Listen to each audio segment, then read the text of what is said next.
रूहानियत हुज्जत अलैहिस्सलाम की जानिब से अस्सलामु अलैकुम वरहमतुल्लाहि वबरकातुहू। खुश आमदीद नाजरीन, आप हमारी वीडियो के लिए आपने टाइम निकाला, आप वीडियो देख रहे हैं। अल्लाह ताला हर वीडियो देखने वाले और सुनने वाले को हर किस्म की आफात व बलियात और शयातीन के शर से और हर किस्म के अशरार के शर से अपने हिफ्ज़ व अमान में रखे। आज हम आपको नमक के बारे में एक ऐसी बात बताने वाले हैं कि नमक से इलाज भी होता है और नमक से नुकसान भी पहुंचता है। और देखिए आप किस तरह से होता है। नमक दो किस्म का आम तौर पर दो किस्मों में तकसीम किया जा सकता है इस हिसाब से कि एक तो समंदरी नमक होता है और एक वो पहाड़ी नमक होता है जो पत्थर की सूरत में होता है, पिसा हुआ होता है। अच्छा, अब आप बाज़ार से जब लेने जाएंगे तो आपको एक बहुत बारीक सीला हुआ सा वो नमक मिलता है बहुत कम कीमत में, और एक दानेदार नमक होता है जो कंपनियां भी बनाती हैं और रिफ़ाइन करके बेच रही होती हैं। ज़्यादातर अमराज अजीब व गरीब सबसे सस्ता सबसे कम कीमत वाला नमक इस्तेमाल करने वालों को होता है। नमक से होता ये है जो आज हम आपके सामने पेश कर रहे हैं कि जो शख्स भी तेज़ नमक खाता है या घटिया नमक खाता हो, जो भी, तो होता ये है कि वो जिन्नात के लिए आसान शिकार हो जाता है।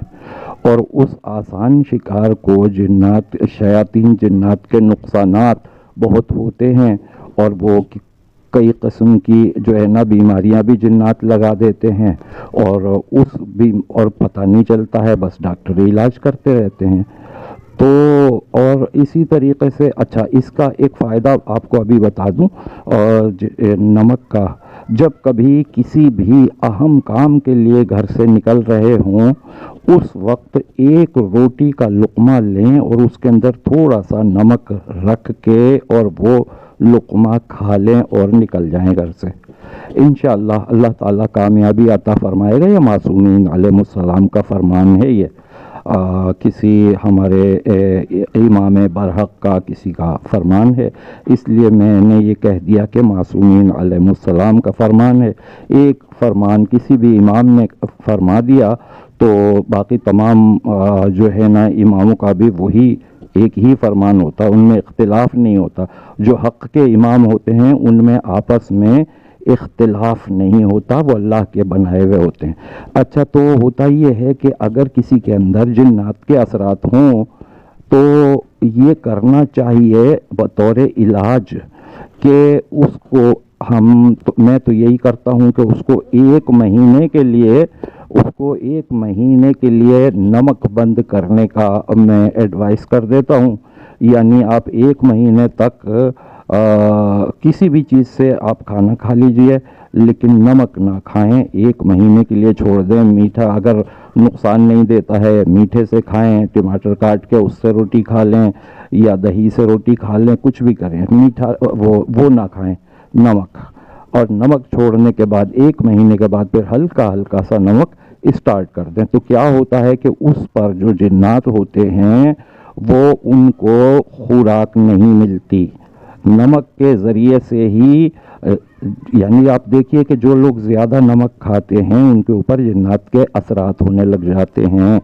तो जब नमक एक महीने के लिए छोड़ देंगे तो जब उसे खाने नहीं मिलेगा वो चला जाएगा, क्योंकि जो चीज़ भी हम ग़िज़ा खाते हैं उसमें नमक होता है और उस नमक की वजह से ही वो भी जिन्नात की। वैसे तो बेसिक खुराक हड्डी होता है, लेकिन वो नमक जो है ना उसके लिए बहुत मददगार होता है।